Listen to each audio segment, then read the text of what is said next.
CMD news నా పేరు కామాక్షి. ముందుగా నేటి వార్తా విశేషాలు.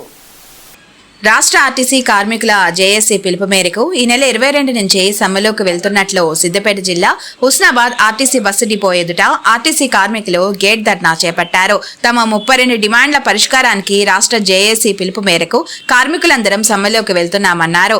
రాష్ట్ర ప్రభుత్వం వద్ద పెండింగ్ లో ఉన్న 2 PRC బకాయిలు విడుదల చేయాలని, ఆర్టీసీని ప్రభుత్వంలోకి విలీనం చేసి యూనియన్లను పునరుద్ధరించాలనే ప్రధానమైన డిమాండ్లతో సమ్మెలో పాల్గొంటున్నామన్నారు. తమ శక్తిని దారబోస్తూ మహాలక్ష్మి పథకాన్ని దిగ్విజయంగా కొనసాగిస్తున్నామని, తామేమీ గొంతమ్మ కోరికలు కోరడం లేదన్నారు. రాష్ట్ర ప్రభుత్వం స్పందించి తమ న్యాయమైన డిమాండ్లను పరిష్కరించాలని కోరారు.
జేఏసీ ఇచ్చిన పిలుపు మేరకు 22 తారీఖు రోజున సమ్మెకు అందరు కార్మికులు వెళ్లడం జరుగుతుంది.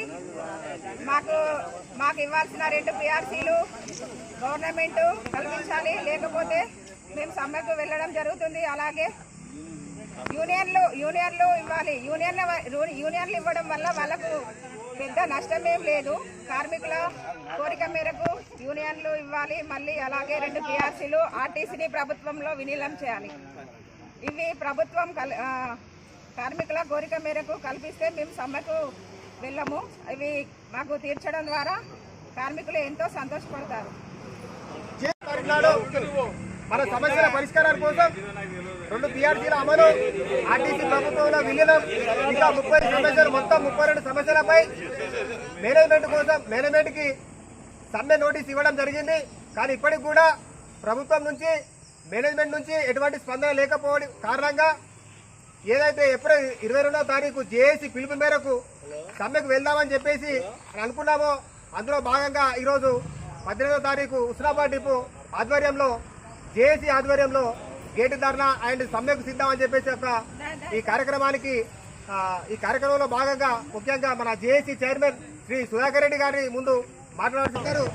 రాష్ట్ర కమిటీ మరి జేఏసీ పిలుపు మేరకు మరి ఏదైతే 22వ తారీఖు నాడు సమ్మెకు వెళ్లాలని నిర్ణయించడం జరిగిందో, అదేవిధంగా ఈ హుస్నాబాద్ డిపో పక్షాన కూడా మరి మేము సమ్మెకు వెళ్ళడానికి సిద్ధంగా ఉన్నామని ఈరోజు ఈ గేట్లో చెప్పడం జరుగుతూ ఉంది. అదేవిధంగా మాకు రావాల్సిన 2 PRCలు ఆర్టీసీని ప్రభుత్వంలో విలీనం చేయడం, ఈ యూనియన్లను పునరుద్ధరించడం, ఇలాంటి న్యాయమైన కోరికలను మరి ప్రభుత్వం వెంటనే చొరవ తీసుకొని కార్మికులకు మరి తగు న్యాయం జరిగేలా మరి వాళ్ళు మాట్లాడవలసిందిగా నేను కోరుతా ఉన్నాను ఈ డిపో పక్షాన. అదేవిధంగా ఎన్నో సమస్యలు ఇప్పుడు ఈ కార్మికులు ఎదుర్కొంటా ఉన్నారు. ఈ సమస్యలను మరి సానుకూలంగా స్పందించి మాకు న్యాయం చేయాలి. ఎందుకంటే మహాలక్ష్మి పథకంతో మేము ఎంత కష్టమైనా అణిగి ఓర్చుకుంటూ మా శక్తిని దారపోస్తూ మరి ఈ యొక్క మహాలక్ష్మి పథకాన్ని మేము దిగ్విజయంగా నిర్వహించడం జరుగుతూ ఉంది. మేము ఉత్తగా గొంతమ్మ కోరికలు కోరడం లేదు. మాకు రావాల్సిన 2 PRCలు మా న్యాయమైన డిమాండే అని మేము తెలియజేస్తూ కార్మికుల Malinidevi multi specialty hospital, Christian Peta, 5వ line, Kavali. Doctor Gottipati Malinidevi, MBBS, MS, OBGY, కాన్పులు మరియు గర్భకోశ వ్యాధి నిపుణులు.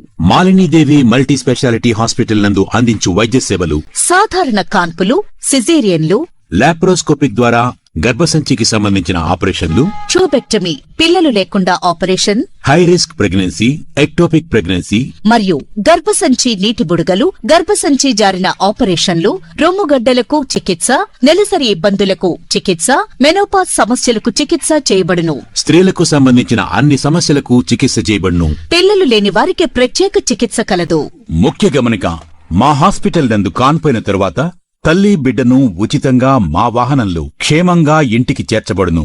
మా హాస్పిటల్స్ ప్రత్యేకతలు: ICU, lab, AC and non AC rooms, 24 గంటలు మెడికల్ షాప్, ప్రతి రూమ్ నందు వేడి నీటి సదుపాయం కలదు.